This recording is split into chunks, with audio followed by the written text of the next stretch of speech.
So we're going to shift a little bit. We're going to keep it in DeFi, but we're going to talk about something that. So basically, if you listen to your typical Bitcoin maxi, they will tell you that DeFi is actually just decentralization theater. Of course, this is complete bullshit. There are many important elements of DeFi that are, in fact, sufficiently trust minimized to make them credibly neutral, permissionless, immutable, all that good stuff that we've come to love with Ethereum in of itself. However, that's not to say that there's not risks with centralization. This could include problems with vulnerabilities in terms of smart contract upgrades, admin keys, things like that, and even down the tech stack in terms of other elements of the dApp. So DeFi is going to get more decentralized over time. Our next speaker, Guillaume, has some great insights into sort of the centralization risks, perhaps, and especially a firsthand perspective working on a collateral token or stablecoin for DeFi. So with that, Guillaume, I'll give it to you. All right. Thanks for the intro. Okay, so yeah, my name is Guillaume, and I'm with Reflexer Labs. And thanks for coming to my talk, and I will present the centralized risk of DeFi. All right, so the agenda. So first we're going to speak about the state of DeFi protocol governance, then the rise of the custodial risk within DeFi, and last our problems with our dependency on the US dollar. All right, so first a bit of history. So there used to be, back in the days around 2017, 2018, a very hot debate about on-chain versus off-chain governance. So at the time, there was this new protocol called Tezos, and they were doing something pretty new that was coin voting, so on-chain voting for protocol upgrades. And the Ethereum community and the Ethereum leadership at the time was rather skeptical of those and of the approach. And so like those two are two blog posts from Vitalik at the time where he explained some of the issue with on-chain voting or on-chain governance, if you call it. And not only he mentions on-chain voting is vulnerable to economic attacks, and it's fundamentally a plutocratic system that will ultimately be governed by the rich. So yet a few years later, in 2021, this debate is not really going on anymore, and pretty much every protocol is now doing on-chain governance. But the issue that were mentioned back in the days are still true today, right? Okay, so I want to look at some of the issues with governance, and the first I want to look at is governance as an attack vector, right? And for that, we need to understand what can the governance, which is usually implemented as a smart contract, can do. So in many protocol, governance can completely update the logic of the smart contract and do whatever they want. They can control the oracles and do things like setting the price to 0 or setting the price to infinity. In some protocol, again, you can governance can seize the totality of user collateral. You can mint an unlimited amount of governance token. You can exacerbate protocol fees. You can shut down the system. You can, this is an example of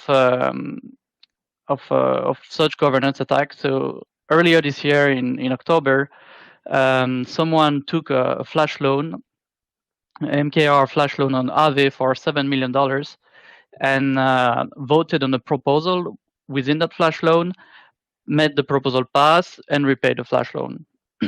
So I think in this specific example, fortunately, I think the attacker more wanted to prove a point than really still uses funds. And so it shows that this attack can happen, right? I think since that maker took some measure to mitigate this kind of issues, but let's not forget that this protocol handle billions of dollars, right? And that you need to only one mistake in your design, and all of this can be gone. All right. So another category of issues with on-chain governance is what I call governance fatigues. So often you have low participation, like less than 10% is pretty common, and moreover, you have like delegate schemes where you end up very few voters on proposal, right? Like the delegates have a lot of votes, and yeah, like you can never really know how much collusion there is under the hood, right? Whales and insider might control or might control the vote, and in the long run, this kind of things tends to centralize. It lowers social scalability. So this is an essay from quite a bit old essay from Nick Szabo, which is still super relevant today. And yeah, in this essay, he explains that the faith in machines scale better than the faith in human, and that's really for him like the big breakthrough behind Bitcoin. It's not the technology, but is the fact that it's immutable. You can't change it, and yeah, like governance goes against that trend. And yeah, so typical example, like it will lead in internal conflict within the community. And one example that I have is that yeah, like for example with MakerDAO, when they made the decision to add collateral such as USDC, they had very good reason to do so, but this became a frustration within a part of the community. And yeah, and the last point, it's control as a liability. So governance, as I showed in my previous slide, is an attack vector for that can be targeted to be exploited, but it's also a point of control for regulation, right? If a regulator comes in, the easiest way is to control governance. So what I want to discuss what really needs governance in DeFi, right? And it comes down to what really needs human input. Oracle is a good one. So this is a very critical part of a protocol. If your protocol needs an oracle, you will need some form or governance to monitor it or take action if this oracle gets malicious. And there is no really ways around that.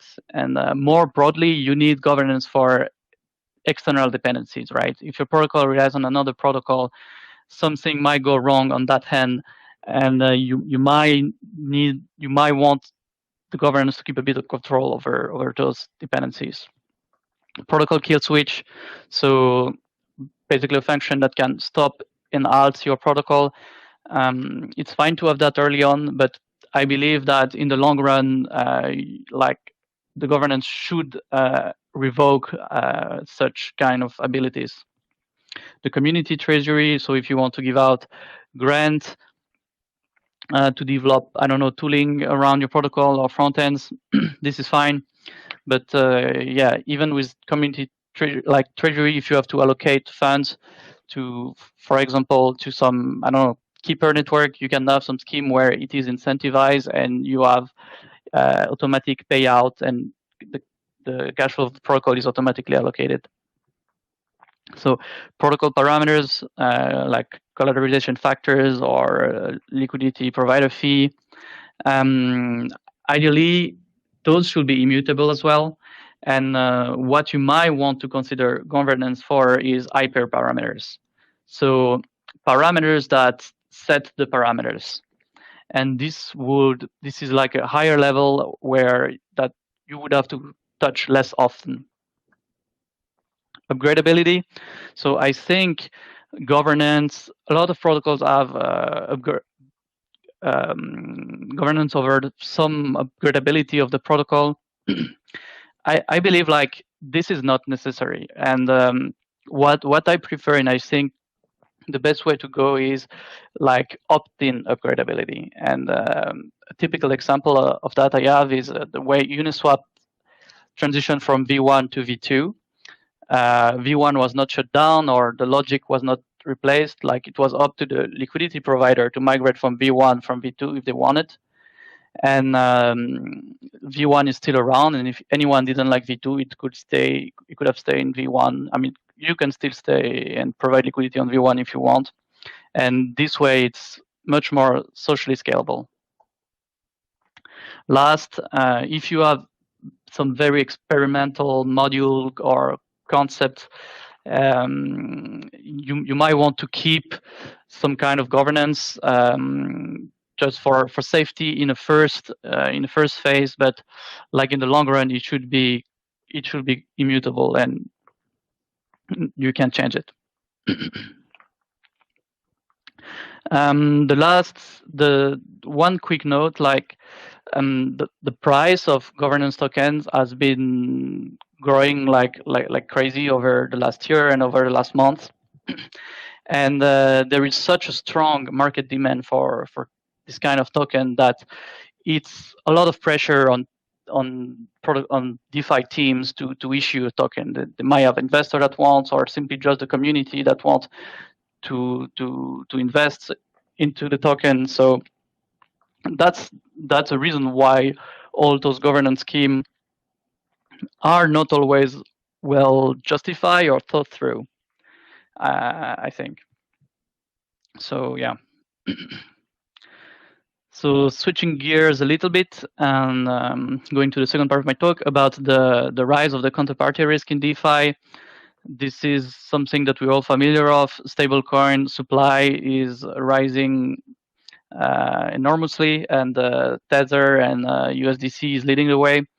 So those are custodian and centralized tokenized US dollars, basically. So they're built on top of a bank. And to me, this is not really DeFi. We have all hopes, and I mean, I still have big hopes, and assets such as DAI will succeed. So, so this is from November last year. The DAI from MakerDAO just crossed 1 billion, and I believe now they are even closer to 2 billion. So it has been growing very, very fast as well. But we have to put things in perspective that it's still a minor share of the stablecoin market, around 6% of the supply. It's stable each since September. So yeah, it's not taking over, and like centralized stablecoin are not slowing down. And to that, I would add that like now part of the supply of DAI is by the same competitor that DAI is competing against, such as USDC, which is a custodian collateral. Okay, so the next part is about, I want to quickly talk about the dependency on the US dollar. And to me, this is something that is a bit weird or disturbing. Like when I started to get interested in DeFi, you had all this idea about self-sovereignty, disintermediation, code is low, and all this concept. And nowadays, I feel like what DeFi runs on is centralized and custodial US dollars. And not only is custodial, but then why US dollars, right? Like, it's surprising to me. And the obvious explanation are like, it's the default unit of account for many of us. There is a strong need from the market, right, for low volatility, uncorrelated asset when you are in the wild west of cryptocurrencies, and there is simply no better alternative. And and what is the problem with that, right? Like this is something not new, right? The devaluation of the US dollar, like it's kind of back to where we started with Bitcoin, right? Where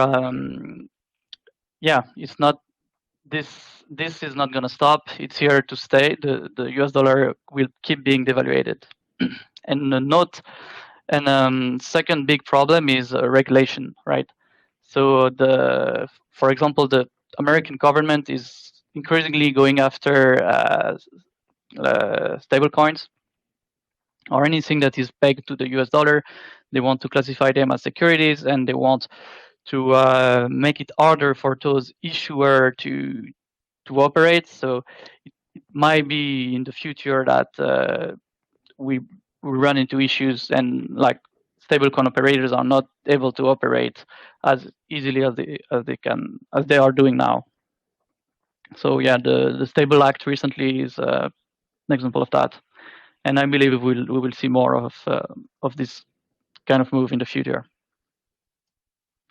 So the rise of custodial assets, the need for governance, and the problem of the US dollar, like this comes to the part of my talk where I want to speak about Reflexer Labs, obviously, and what we're building. So we are building Rye. Rye is at its origin a fork of MakerDAO MCD, so the fork of DAI basically, and it is free floating. It is not pegged to $1 US, and it's just low volatility, but it will not be pegged to the US dollar. This price might drift over time and it might change, but the goal is to have it low volatility. We put a lot of emphasis on having it governance minimized, meaning that we want it to be as immutable as possible. It will be very hard to change, or like the parameters over which governance will have control will be greatly reduced. And one example is that for example, for setting the stability fee, which is one of the core mechanism to regulate the price in MakerDAO, which is set manually. For us, it will be set algorithmically by a controller. I will explain a bit about what is that later. And yeah, it's meant to be the unit of account for DeFi. So used as collateral, maybe in Compound or even for Maker, a strong decentralized and decentralized collateral that is not native to DeFi, and it will only be backed by Ether. And the reason is that we want the purest and the more decentralized as possible collateral backing Rye in order to achieve this governance minimized aspects. So maintaining stability, we apply something called control theory, which is a subfield of engineering that is about algorithm to control dynamical systems. It's everywhere. It's all around us. Cruise control of cars, heating system, industrial systems, and yeah, plenty of things. Maybe power supply, and many more. And we are pioneering that, applying those concepts to crypto economic systems, and more precisely to set the interest rate of within our system. So if you study engineering, this kind of diagram will be familiar to you. This is the high-level description of a PID controller. In our case, the system will be Rye itself. The sensor is the market. So what is the price of the asset? What is the price of Rye? And with that, you feed that into the controller that will choose an interest rate accordingly in order to achieve its goal of having low volatility. And this loop goes on forever. All right, so Rye, we successfully ran a test that we call Pry, Ethereum mainnet. We peaked at 600k TVL, and the PID controller successfully stabilized the price of Pry during the testnet. That's what you can see on the chart at the bottom right. So the blue curve is the market price, and the orange one is the target price or redemption price. And we tested global settlement on it, so we triggered the emergency shutdown, and everybody got his fair share of collateral against Pry. The real RAI will launch this month. So yeah, join the community, and we are on Discord, Twitter, and this is a link to our docs. And yeah, please get in touch with me or anyone from the team on Discord or Twitch. Thank you very much.